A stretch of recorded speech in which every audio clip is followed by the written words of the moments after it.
Everyone at Lonix, Manhattan's most exclusive restaurant, knew the 3 rules of serving Dmitry Volkov. 1. Never interrupt him. 2. Never pour the wine until he nods. And 3. If he gets angry, you don't apologize, you run. For 5 years, the billionaire Tycoon terrified every waiter in New York City. He had fired 7 managers in a single month. But on a rainy Tuesday in November, a broke, exhausted waitress named Serafil didn't run when Volkov threw his napkin on the floor. Instead, she walked right up to the most dangerous man on Wall Street and whispered something that made the entire restaurant go silent. And she didn't say it in English. This is the story of how one secret skill turned a waitress into a legend, and the dangerous betrayal that almost destroyed her. The rain in New York City doesn't wash things clean. It just makes the grime slicker. For Serafil Miller, the rain was just another reason her feet ached. At 26, Serafil was living the quintessential Manhattan nightmare. She held a master's degree in comparative linguistics from Columbia University, a piece of paper that cost her $120,000 in student loans and currently qualified her to carry plates of overpriced risotto to people who made more in an hour than she would make in a decade. She worked at Lonix, a dimly lit, ultra-modern establishment tucked away on a side street near the Flatiron Building. It was the kind of place where the water was imported from glaciers in Norway, and the clientele treated the staff like furniture. Serafil, Table 7 needs sparkling, not still. Are you dreaming again? The voice belonged to Gavin, the floor manager. Gavin was a man who wore suits that were slightly too tight and cologne that smelled like desperation and pine needles. He hated Serafil. He hated her because she was quiet. He hated her because she didn't flirt with him like the other waitresses, specifically Chloe, and mostly he hated her because she was smarter than him. On it, Gavin, Serafil said, her voice flat. She grabbed a bottle of Pellegrino, fighting the urge to smash it against the granite countertop. It was 7:30 p.m. on a Tuesday, usually a slow night. But tonight, the air in the kitchen was vibrating with a specific high-frequency panic. "He's coming," Chloe whispered, rushing past Serafil with a tray of amuse-bouches. Chloe was beautiful in a way that required a lot of maintenance. She looked terrified. "Who?" Serafil asked, wiping down a wine glass. "Volkov," Gavin hissed, spinning around. "Dmitry Volkov. His assistant just called. He's 5 minutes out. Clear table 4, now." The kitchen went silent. Even the executive chef, a man named Jean-Luc who usually screamed if the temperature of the soup dropped by 1 degree, stopped chopping. Dmitry Volkov. The name was synonymous with hostile takeovers and brutal efficiency. He was a steel magnate who had pivoted into tech and venture capital. In the hospitality industry, he was known as the server eater. Rumor had it he once bought a restaurant in London just to fire the waiter who spilled a drop of coffee on his saucer, then closed the place down the next day. "I need a volunteer for table 4, Gavin announced, sweating. "Chloe?" "No way," Chloe said, backing away. "Last time he was here, he made Jessica cry because her footsteps were too heavy. I'm not doing it." Gavin's eyes scanned the room, desperate. They landed on Serafil. Serafil sighed. She looked at her shoes, cheap non-slip knockoffs from Walmart that were falling apart. She looked at her bank account balance on her phone, 42 18s. Rent was due in 3 days. "I'll take him," Serafil said. Gavin looked relieved, then sneered. "Don't screw this up, Miller. If he complains, you're not just fired. I'll make sure you never work in this zip code again." "Understood," Serafil said. She didn't take the table because she was brave. She took it because the auto gratuity on a bill for a man like Volkov would cover her electricity bill. She smoothed her apron, took a deep breath, and walked out to the floor. The door swung open. The wind from the street blew in, cold and biting, followed by 2 bodyguards who looked like they were carved out of granite. Then Dmitry Volkov walked in. He was taller than he looked in the magazines. He wore a charcoal bespoke suit that probably cost more than Serafil's entire education. His hair was silver fox grey, cut with military precision, but it was his eyes that froze the room. They were a pale, icy blue, and they scanned the restaurant with a look of profound, exhausted boredom. He didn't wait to be seated. He walked straight to table 4, the private booth in the back corner, and sat down. He pulled out a phone, frowned at it, and slammed it face down on the white tablecloth. The restaurant was dead silent. Other diners, mostly bankers from JP Morgan and tourists staying at the plaza, pretended not to look, but everyone was watching. Seraphiel picked up the menu. Her hands were shaking just a little. She forced them to be still. Just a job, she told herself. Just a man. She walked to the table. Good evening, sir. Welcome to Lonix. My name is… Sparkling water. Lemon. No ice, Volkov said. He didn't look up. He was staring at a document he had pulled from his briefcase. And the Wagyu. Rare. If it is medium rare, I will not pay.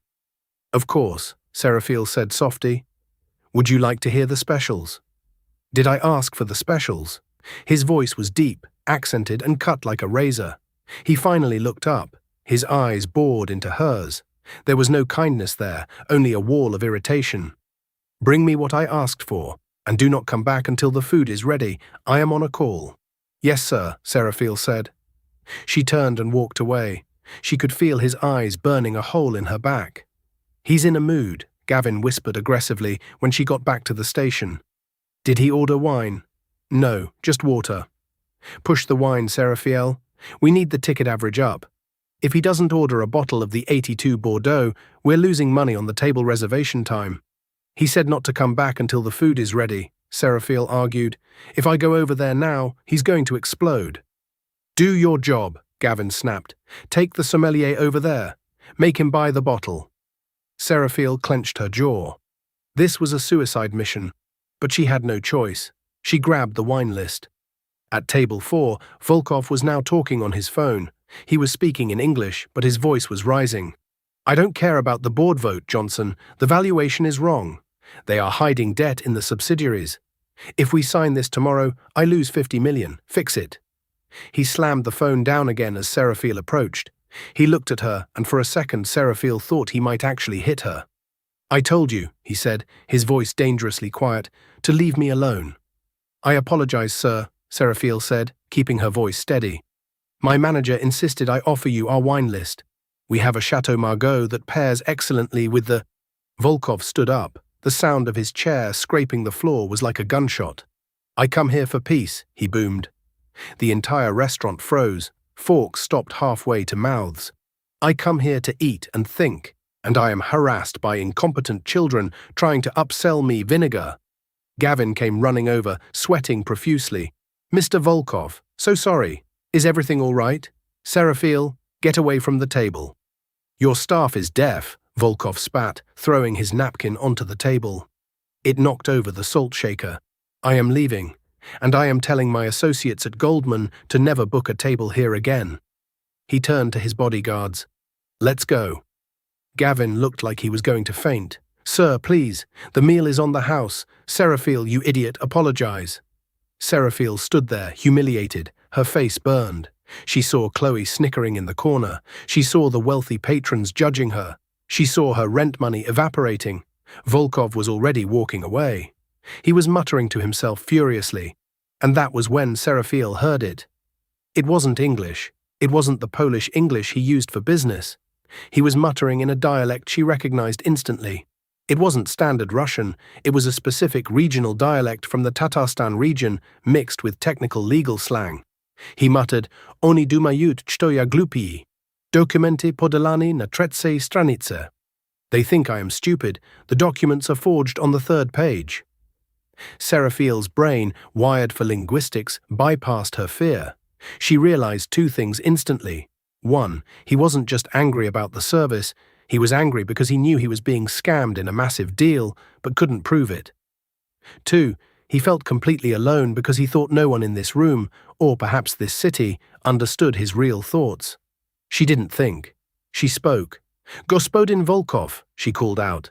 He stopped near the door. He didn't turn around. Seraphiel took a step forward, ignoring Gavin's hand grabbing her arm. She spoke clearly, loudly enough for him to hear, but soft enough to be intimate. She spoke in flawless Russian, utilizing the specific honorifics of his home region.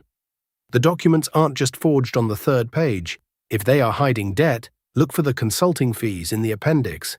That is where they always bury the bodies. The silence in the restaurant was now heavy enough to crush a car. Dmitry Volkov turned around slowly. The anger in his face was gone, replaced by shock. He looked at the waitress, the girl in the cheap shoes and the stained apron, as if he was seeing her for the first time. "What did you say?" he whispered in English. Seraphil didn't back down. She replied in Russian.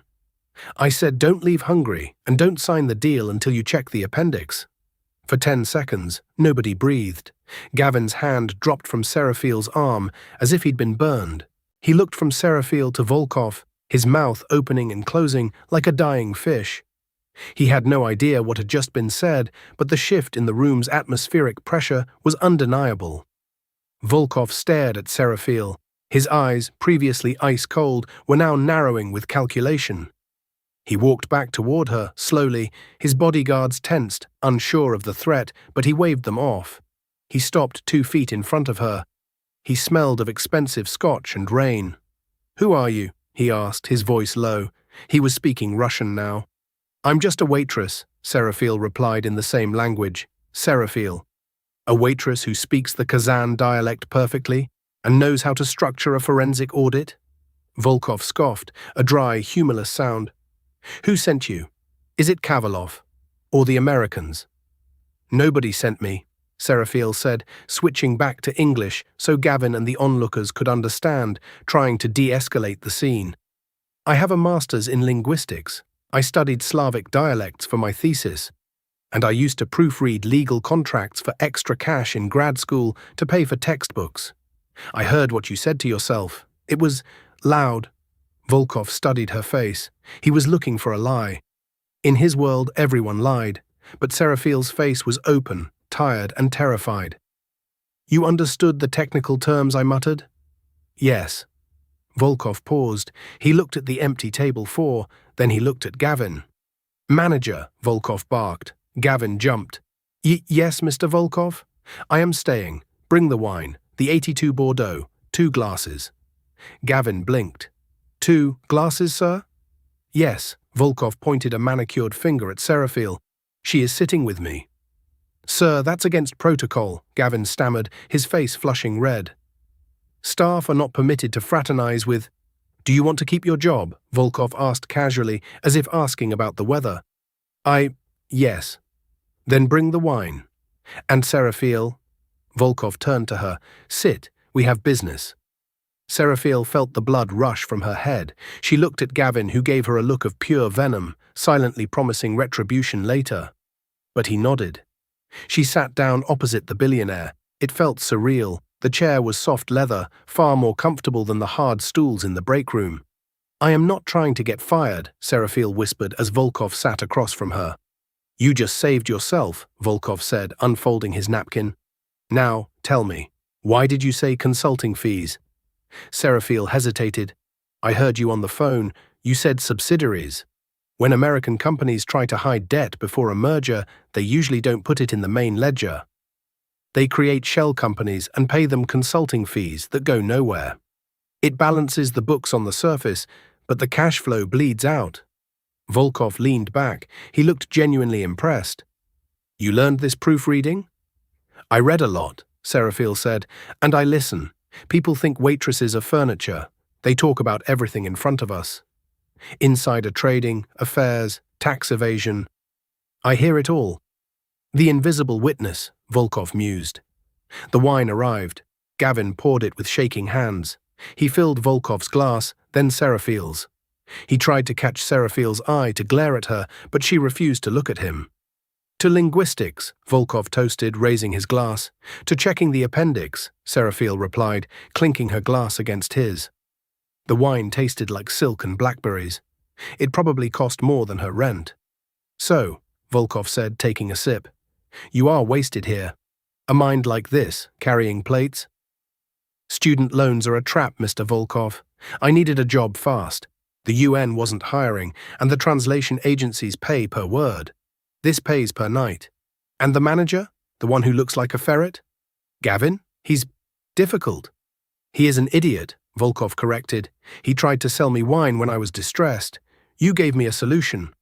Volkov reached into his briefcase and pulled out the thick stack of documents. The merger agreement for the acquisition of a tech firm in Silicon Valley. He pushed them across the table toward Seraphil. "Look at it," he commanded. "Sir, I can't. This is confidential. If anyone sees me, I am the chairman. I say who sees it.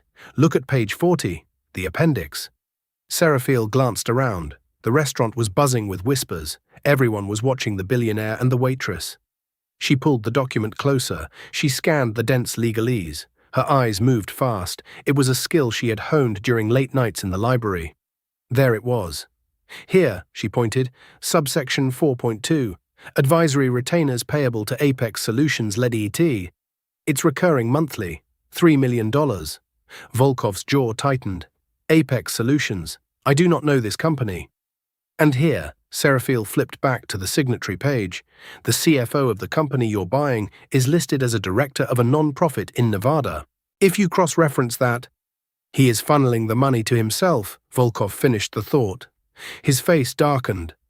The temperature at the table dropped 10 degrees. They are selling me a hollow shell. He pulled out his phone. He didn't scream this time. He dialed a number and put it to his ear. Ivan, he said calmly into the phone, kill the deal. Yes, all of it. And tell the legal team to investigate Apex Solutions. I want the CFO's head on a platter by morning. He hung up. He looked at Seraphiel. For the first time, a genuine smile touched his lips. It made him look 10 years younger. You just saved me $200 million, Seraphiel. Happy to help, she said, feeling a strange mix of exhilaration and terror. Can I go check on my other tables now? Gavin is going to kill me. Let him try, Volkov said. He reached into his jacket pocket, pulled out a checkbook and scribbled something. He tore the check out and slid it under her wine glass. For your consultation. Seraphiel glanced at the check. Her heart stopped. It was for $20,000. Mr. Volkov, I can't take this. Take it. It is a rounding error for me. For you, it is freedom. He stood up, buttoning his jacket. The meal was excellent. The company was better. He signaled his bodyguards. As he walked past Gavin, he stopped. The waitress, Volkov said to the trembling manager, she is the only reason I am not buying this building and firing you all tonight. Treat her well. With that, he swept out of the restaurant, leaving a wake of stunned silence. Seraphiel sat there, staring at the check. $20,000. It was enough to pay off a chunk of her loans. It was enough to breathe. She looked up to see Gavin approaching. He wasn't smiling. He wasn't relieved. His face was twisted into a mask of pure, unadulterated jealousy. Get to the back, Gavin hissed. Now. Gavin, I said now. Seraphiel grabbed the check and hurried into the kitchen. The kitchen staff stared at her. Chloe looked at her with narrow, hateful eyes. Gavin followed her in and slammed the swinging doors shut. The noise of the dining room cut off instantly. You think you're special? Gavin spat, stepping into her personal space. You think because you batted your eyelashes at a rich guy and spoke some gibberish, you're the Queen of New York? I helped him, Seraphiel said, clutching the check in her apron pocket. He was going to leave. You humiliated me, Gavin screamed. You violated protocol. You sat at a guest's table. You drank alcohol on the clock. You harassed a VIP client. He invited me. I don't care. Gavin grabbed her arm. Give me the check. What? The tip. It goes into the pool. Policy manual, page 12. All gratuities are shared. That wasn't a tip, Seraphiel said, stepping back. That was a personal gift. He wrote it to my name. It was given on company property during company time, Gavin sneered. Hand it over, or I call the police and tell them you solicited a client for money. You know what that looks like, Seraphiel? It looks like prostitution. Seraphiel gasped. The cruelty of it took her breath away. You wouldn't. Try me. I'll ruin you. I'll make sure every restaurant in this city knows you're a thief and a hustler. He held out his hand. Give it to me. Seraphiel looked at Gavin's greedy, sweating face. She felt the check in her pocket. It was her lifeline, but she knew Gavin. He was petty and vindictive enough to ruin her reputation. She made a choice. No, Seraphiel said. Gavin's eyes bulged. What? No, it's mine. And I quit. She untied her apron and threw it on the floor. It landed with a wet slap against the greasy tiles. You can't quit, Gavin yelled. You'll never work in this town again. I'll destroy you. You can try, Seraphiel said, her voice shaking but her head high. She turned and walked out the back door into the alleyway. The rain was still pouring. She was soaked instantly. She had no job. She had a check that she wasn't sure the bank would even cash without suspicion. And she had made an enemy of a man who knew everyone in the industry. But as she walked toward the subway, clutching the check against her chest, Seraphil didn't feel fear. She felt the electricity of the moment when she spoke the language of power. She didn't know it yet, but the story wasn't over. Dmitry Volkov hadn't just given her money, he had tested her, and 3 days later, 2 men in black suits would come knocking on the door of her crumbling apartment in Queens. They weren't there to take the money back, they were there to make her an offer she couldn't refuse. The knock on the door was precise. 3 raps, hard. Seraphil Miller froze. She was sitting on her futon, wrapped in a blanket, staring at a half-eaten cup of instant noodles. It had been 3 days since she walked out of Lonix. 3 days of ignoring Gavin's threatening texts. 3 days of wondering if the $20,000 check sitting on her cracked coffee table was a golden ticket or a warrant for her arrest. She hadn't cashed it. She was too scared. Seraphil Miller, a voice called through the thin wood of the door. Deep, Slavic accent. Panic flared in her chest. Had Gavin called the police? Had Volkov changed his mind and sent someone to take the money back? She crept to the door and looked through the peephole. She didn't see police uniforms. She saw 2 men in black suits that cost more than her building. One of them she recognized, the granite-faced bodyguard from the restaurant. "Ms. Miller," the man said, looking directly at the peephole as if he could see her eye twitching. "We know you are inside. Mr. Volkov would like a word." Seraphil unlocked the deadbolt with trembling fingers and opened the door a crack. "I still have the check," she blurted out. "I haven't spent a dime. If he wants it back, just take it." The bodyguard blinked. He was a giant of a man with a scar running through his left eyebrow. "He does not want the money. He wants your time. Pack a bag." "Pack a bag? Why?" "Overnight trip. Business. He is waiting in the car." I can't just get in a car with strangers." The bodyguard sighed, reached into his jacket and pulled out a phone. He tapped the screen and held it out to her. Dmitry Volkov's face filled the screen. He was sitting in the back of a car, reading a tablet. He looked up, his blue eyes sharp even through the pixels. "Seraphil," Volkov said, "my time is worth $10,000 a minute. I have been waiting outside your building for 6 minutes. That is $60,000 I have wasted. Get in the car." "Mr. Volkov, what is this about?" "You found a $3 million error in 5 minutes. I have a meeting tomorrow in Geneva with people who lie for a living. I need a lie detector. I need you." "I'm a waitress." "You are unemployed," Volkov corrected brutally, "and you have a unique talent for hearing what people do not want to be heard. The job pays $5,000 for the weekend, plus expenses. Are you coming, or do I find another linguist?" $5,000, plus the 20 on the table. That was her entire student loan debt wiped out in a week. "Give me 5 minutes, Seraphil said. The car was a Maybach. It glided over the potholes of Queens as if they didn't exist. Seraphil sat opposite Volkov, clutching her duffel bag. The interior smelled of leather and solitude. "We are going to Teterboro Airport," Volkov said without preamble. "We fly to Geneva in an hour." "Geneva?" Seraphil's head was spinning. "I don't have my passport." Volkov waved a hand dismissively. "Ivan grabbed it from your drawer while you were in the bathroom. We have expedited your clearance." Seraphil stared at him. "You broke into my apartment. We facilitated your departure. Do not be dramatic." Volkov handed her a thick file. "Read this. Memorize the names. These are the men we are meeting." Seraphil took the file. "Who are they?"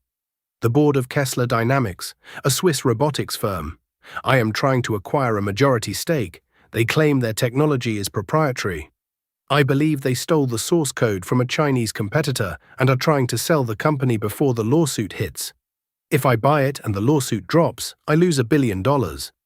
And you want me to... what? Translate?" "No," Volkov said, leaning forward, his eyes locked onto hers. "I have translators. I have lawyers. I have analysts. They look at papers. I want you to look at the people. I want you to listen to the whispers. The side conversations, the things they mutter when they think the stupid American billionaire isn't listening. You're Russian. To them, money has no nationality. I am just a wallet. He paused. You will be introduced as my executive assistant. You will serve coffee. You will pour water. You will be invisible. Can you do that? Seraphiel thought of the 5 years she spent at Lonix.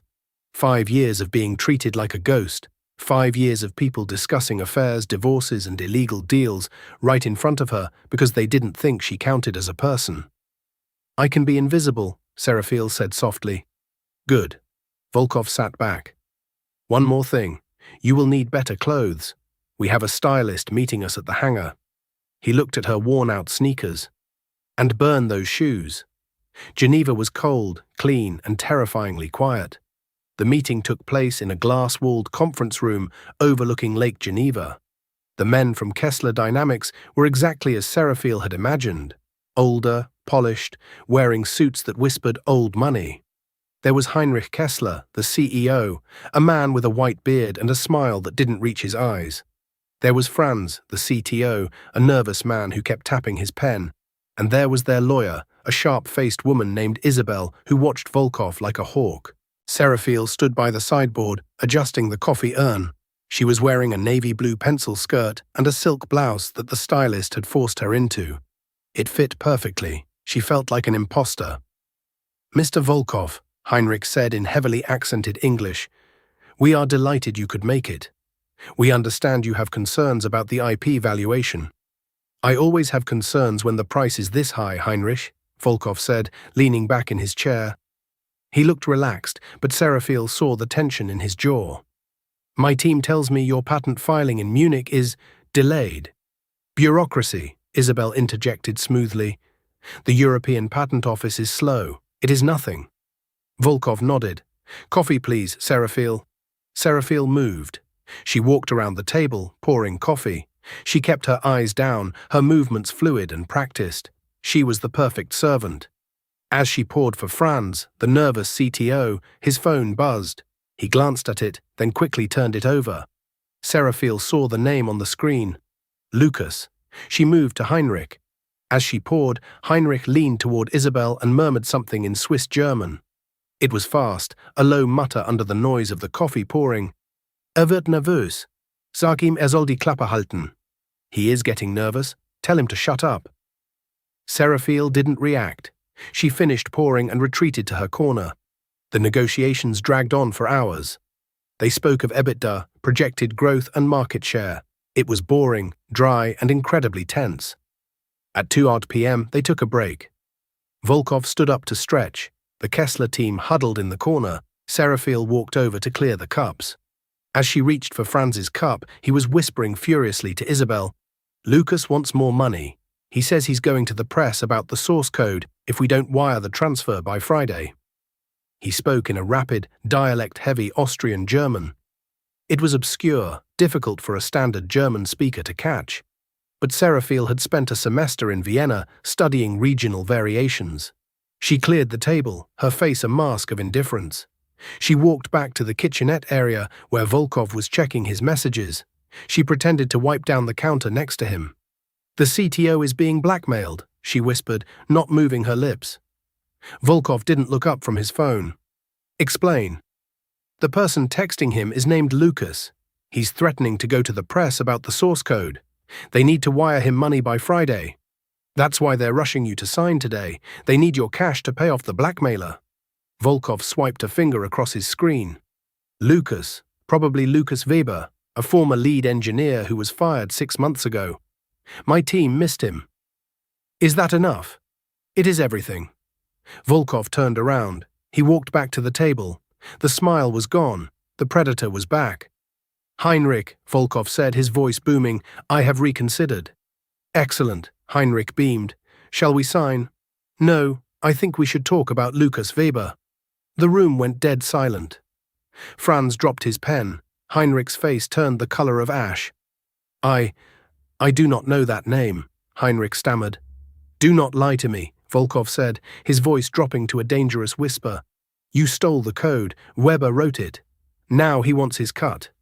If I sign this deal, I am buying stolen goods. He stood up. The deal is dead, and I am notifying the Regulatory Commission. You can't, Isabel shrieked, losing her composure. We have an NDA. My NDA covers our negotiations, Volkov said coldly. It does not cover criminal fraud. He buttoned his jacket. Seraphiel, let's go. Seraphiel followed him out of the room. She could feel the eyes of the Kessler team burning into her back. They looked confused, terrified. They had no idea how he knew. They looked at the walls, checking for bugs. They looked at each other. They never looked at the waitress. In the elevator, the adrenaline hit Seraphiel. Her hands started to shake. You were terrifying, she said. Volkov looked at her. He didn't smile, but there was a gleam of respect in his eyes. You were accurate. Austrian dialect? West Austrian, Tyrolean influence.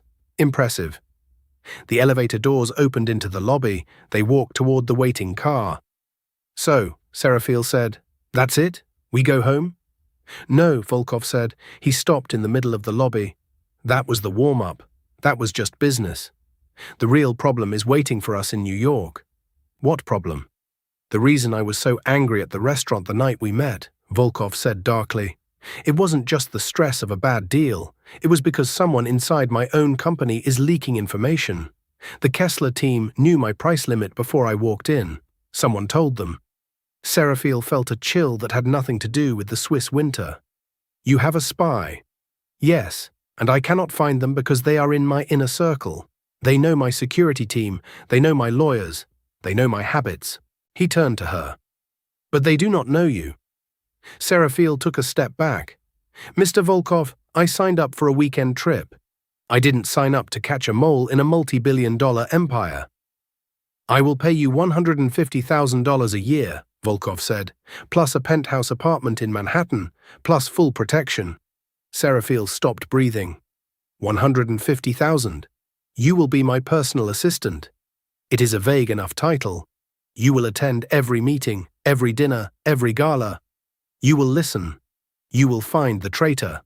And if I say no, then I fly you home, give you the 5,000, and you go back to finding a job in a city where your former manager has likely blacklisted you. It wasn't a threat. It was a statement of fact. Seraphiel thought about her life in New York, the struggle, the debt, the invisibility. Then she looked at Volkov. He was powerful, yes, but he was also isolated. He was a man fighting a war alone. I have conditions, Seraphiel said. Volkov raised an eyebrow. You are negotiating. Yes. 1. I don't wear a uniform. No more aprons. 2. If I get caught, you don't disavow me. You get me out. Volkov extended his hand. Deal. Seraphiel shook it. His grip was warm and firm. Welcome to Volkov Enterprises, Seraphiel, he said. Now let's go to the airport. We have a gala to attend in New York tomorrow night, and the traitor will be there. The Metropolitan Museum of Art was burning, not with fire, but with the flash of 1,000 cameras. It was the night of the annual Titans Ball, a charity gala where the entry ticket cost $50,000, and the net worth of the room exceeded the GDP of a small country. Seraphiel Miller stood at the top of the grand staircase, her hand resting lightly on Dmitry Volkov's arm. She was unrecognizable.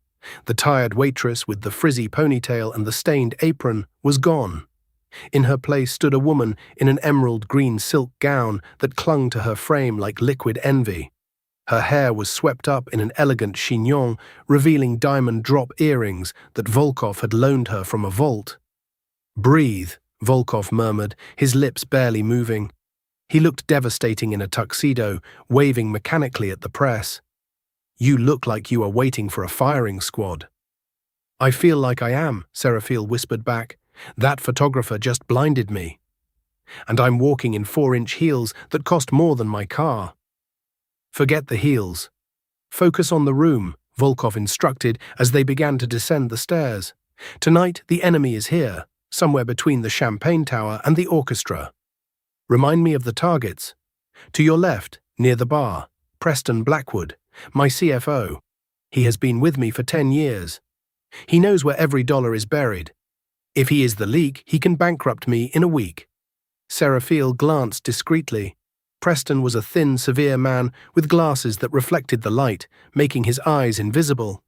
He was drinking club soda and looking miserable. And to the right, Volkov continued, talking to the senator, Cecilia Cross, my VP of Operations, ambitious, ruthless. She wants my job.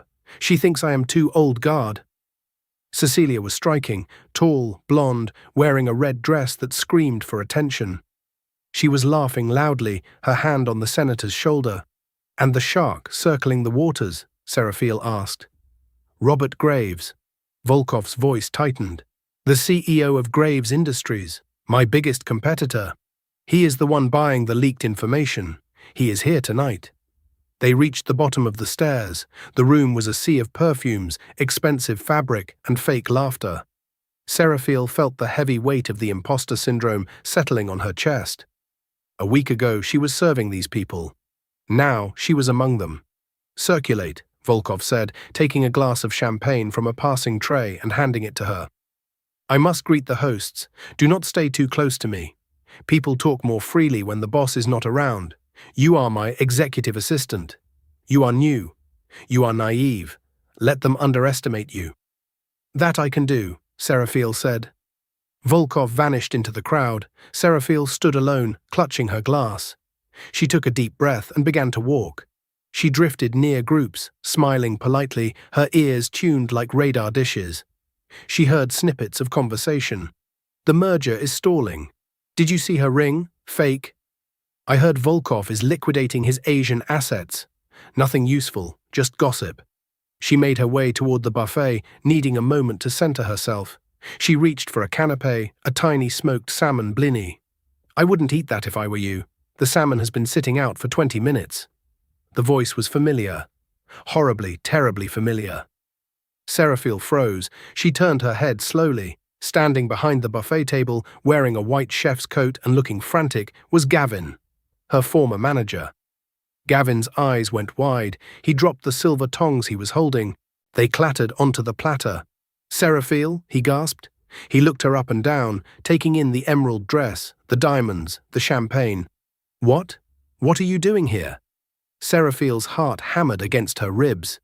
Of all the catering companies in New York, Gavin had to be working this one. "Hello, Gavin," she said, trying to keep her voice steady.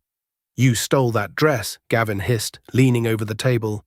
His face was flushed and sweaty. "You're crashing. Security!" "Keep your voice down," Seraphiel snapped, a flash of Volkov's steel entering her tone. "I am not crashing. I am a guest." "A guest?" Gavin let out a wet, incredulous laugh. "You were scrubbing floors last week. You walked out on me. You think you can just put on a costume and fool everyone." He looked around, spotting a security guard near the entrance. "I'm going to enjoy this," Gavin sneered. "I'm going to have you dragged out. I'll tell everyone you're a disgruntled former employee here to cause a scene. You'll be arrested." He raised his hand to signal the guard. Seraphiel had a split second. If Gavin caused a scene, her cover was blown. The investigation would be over. Volkov would fire her. She would be nothing. She didn't retreat. She stepped forward, right up to the edge of the table. "Gavin," she said. She didn't shout. She spoke with the icy calm of a woman who had just negotiated a robotics deal in Geneva. "Do you see the man in the tuxedo talking to the mayor? The one with the silver hair?" Gavin glanced over. "Volkov? Yeah, so what? I am here with him. I am his executive assistant, and I happen to know that Mr. Volkov is extremely particular about the catering." Seraphiel picked up the salmon blini Gavin had warned her about. She inspected it critically.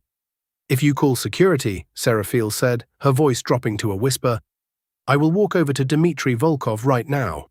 I will tell him that the catering manager threatened a guest. I will tell him the hygiene standards here are questionable. And unlike when I was a waitress, Gavin, he will listen to me." Gavin's hand froze in the air. He looked at Seraphiel, really looked at her. He saw the confidence, the diamonds, the proximity to power. The bully in him recognized a bigger predator. "You wouldn't," Gavin faltered. "Try me," Seraphiel said. "Go back to the kitchen, Gavin, and make sure the champagne is cold. Mr. Volkov hates warm champagne." Gavin's mouth opened and closed. He looked small. He looked defeated. He lowered his hand, picked up the tongs, and retreated into the shadows of the service entrance without a word. Seraphiel let out a breath she didn't know she was holding. She had won. Impressive. Seraphiel spun around. Standing there watching her with an amused smile was Robert Graves, the enemy. He was handsome in a rugged, dangerous way. Dark hair, dark eyes, and a scar on his chin that suggested he hadn't always been in a boardroom. "I saw you handle the help," Graves said, his voice smooth like velvet. "Ruthless. I like that. I don't believe we've met. I'm Robert." "I know who you are, Mr. Graves," Seraphiel said, recovering her composure. "I'm Seraphiel, Mr. Volkov's new assistant." Graves's eyes twinkled. "Ah, the new gatekeeper. Dmitri usually hires ex-Mossad agents for his staff. You seem different." He leaned in closer. "Tell me, Seraphiel, does Dmitri treat you well, or is he the same tyrant he is in the boardroom?" It was a test. He was fishing. "Mr. Volkov is very exacting," Seraphiel said diplomatically. Graves swirled his drink. Then suddenly he switched languages.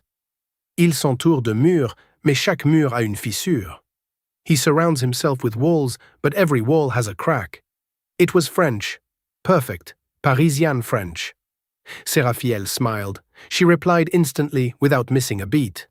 "C'est vrai, mais certains murs sont porteurs. Si vous les brisez, le toit vous tombe sur la tête." True, but some walls are load-bearing. If you break them, the roof falls on your head. Graves looked delighted. Touché. A linguist. Dangerous. He took a step closer, invading her personal space. "You know, Seraphiel, talent like yours is wasted on a sinking ship. Volkov is losing his edge. If you ever want to work for a company that is rising, not falling, give me a call." He slipped a business card into her hand. It was metal, heavy and cold. "Enjoy the party," Graves said. He winked and walked away, disappearing into the crowd. Seraphiel looked at the card. Her pulse was racing. She had made contact.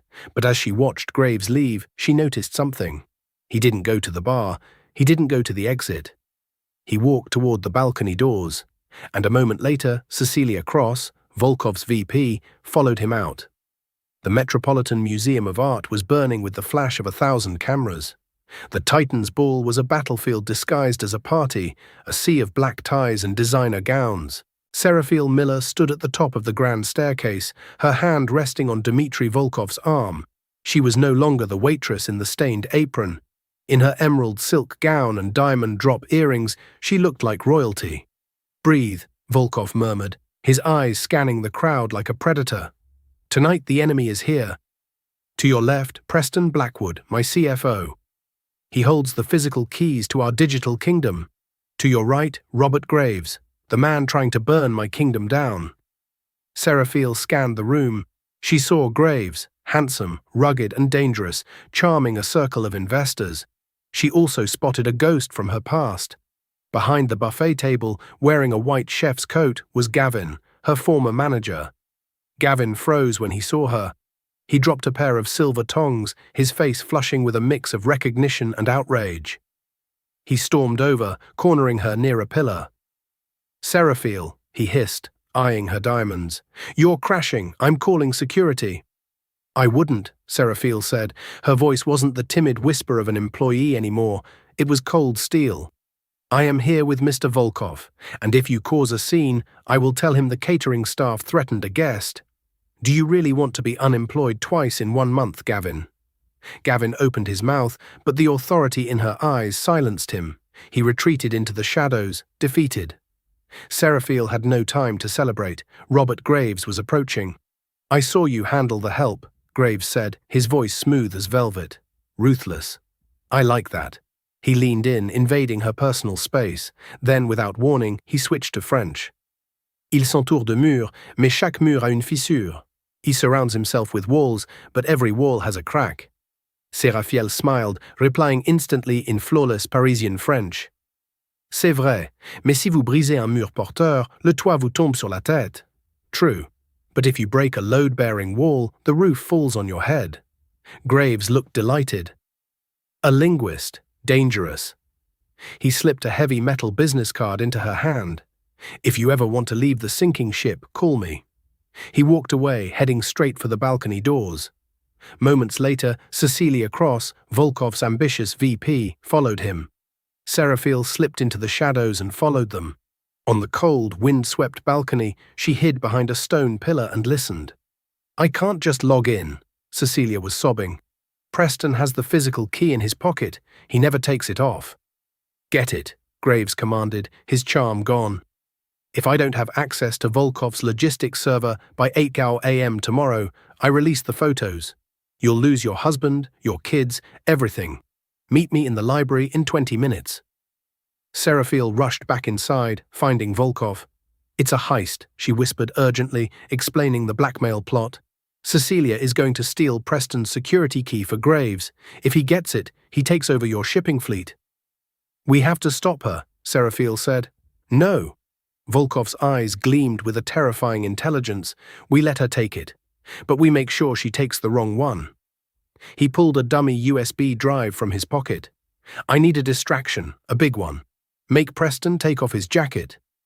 Seraphil looked at the CFO, then at a passing waiter's tray of red wine. I'm on it. She grabbed a glass of heavy Cabernet. Taking a deep breath, she walked toward Preston Blackwood. As she neared him, she feigned a stumble, crying out as she launched the wine forward. It was a direct hit. The red liquid splashed across Preston's pristine white shirt. My shirt, Preston shrieked, stripping off his tuxedo jacket and throwing it over a chair to wipe himself down. In the chaos of apologies and gasps, Volkov moved like a ghost. He brushed past the chair, his hand blurring for a fraction of a second. By the time Preston grabbed his jacket to rush to the restroom, the switch was made. Volkov appeared at Seraphil's side, looking straight ahead. It is done. Now we wait for the fire. The next morning, the war room at Volkov Enterprises was silent as a tomb. 7:59 a.m., Seraphil announced, watching the main monitor. Market opens in 60 seconds. Execute the payload, Volkov commanded. A technician hit a key. On the screen, a flood of red intrusion alerts turned green and reversed course. The Trojan horse is active, the tech cheered. Graves used the key, but instead of unlocking our fleet, the drive is uploading a mirror virus. It's deleting his operating system. File by file. It was a massacre. Graves Industries went dark. His stock plummeted to 0 in minutes. He's finished, Volkov said, turning to Seraphil with a look of intense pride. You did this. Go home, Seraphil. Rest. I'll handle the cleanup. Seraphil walked out of the building, exhausted but exhilarated. She had helped destroy a corporate empire. But as she stepped onto the curb to hail a cab, a black van screeched to a halt. Before she could scream, a bag was thrown over her head. Strong hands dragged her inside, and the world went black. She woke up tied to a metal chair in a derelict warehouse, smelling of river water. You ruined me. Robert Graves was pacing in front of her, looking unhinged. His tie was undone, and he was waving a pistol. My systems are gone. My investors are pulling out. You stole the key, Seraphil said, her voice shaking but defiant. I stole a bomb, Graves screamed. He shoved a phone in her face. Call him. Tell Volkov to send the decryption code, or I put a bullet in you while he listens. Seraphil looked past Graves. 2 large mercenaries stood by the door, holding rifles. They looked nervous. They were whispering to each other in a language Graves clearly didn't understand. Nuk kapara, logarita jane bosh. There is no money. The accounts are empty. Albanian. Seraphil's mind snapped into focus. She looked directly at the mercenaries and spoke clearly in their native tongue. He is lying to you. The virus wiped his banks 10 minutes ago. Check the news. Graves Industries is bankrupt. Graves froze. What are you jabbering about? Speak English. Seraphil ignored him, keeping her eyes on the gunman. If you kill me, you go to prison for free. He has nothing to pay you with. He is going to frame you for the kidnapping. Walk away now, and you live. The guards exchanged a look. The taller one pulled out his phone, checked the headlines, and saw the stock crash. He lowered his rifle. Payment declined, the guard said in broken English. He dropped his weapon, and both men walked out the door, leaving Graves alone.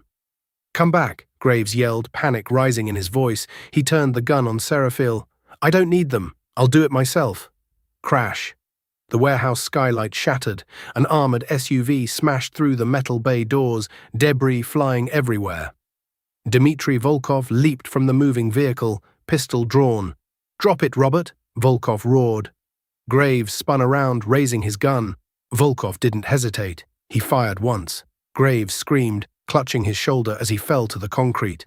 Volkov holstered his weapon and sprinted to Serafil, untying her ropes with trembling hands. "Serafil, did he hurt you?" "I'm okay," she whispered, leaning into him. I talked his guards into quitting." Volkov looked at the empty door, then back at her, a breathless laugh escaping him. "Of course you did." He pulled her close, burying his face in her hair. "It is over, and you are never going back to waiting tables." 6 months later, the headline on the Wall Street Journal read, "Graves sentenced to 20 years. Volkov Enterprises acquires tech giant." Serafil read it from the balcony of the penthouse overlooking Central Park. She wasn't a waitress anymore. Her title was Chief Strategy Officer, but in the boardrooms of New York, she was known simply as the Gatekeeper. No deal happened unless she listened to it first. The glass door slid open, and Dmitry stepped out, holding 2 glasses of the 82 Bordeaux. "We have a meeting in Tokyo tomorrow," he said, handing her a glass. "The CEO speaks only Japanese." "I brushed up on my Keigo honorifics last night." Serafil smiled. "I'm ready." Volkov leaned against the railing, the icy distance of the billionaire gone, replaced by the warmth of a partner. "You know, Serafil, that first night at Lonix.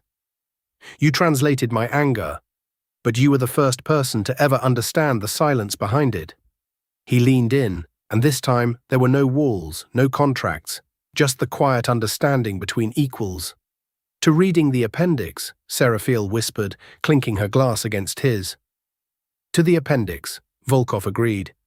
Below them, the city shined like a sea of diamonds. Serafil wasn't just listening to the story anymore. She was writing it. And that is how Serafil Miller went from counting tips to controlling empires. It's a powerful reminder that your greatest skill might be the one nobody notices, until it changes everything. Serafil used her knowledge of languages to escape poverty and defeat a billionaire tyrant. It makes you wonder, what secret talent do you have that could change your life if you just had the courage to use it? If you enjoyed this story of revenge, romance, and justice, please smash that like button. It really helps the channel grow. And don't forget to subscribe and hit the bell notification so you never miss a new story. I post full-length dramas every week. Let me know in the comments, what would you have done if you found that $20,000 check? Thanks for watching, and I'll see you in the next story.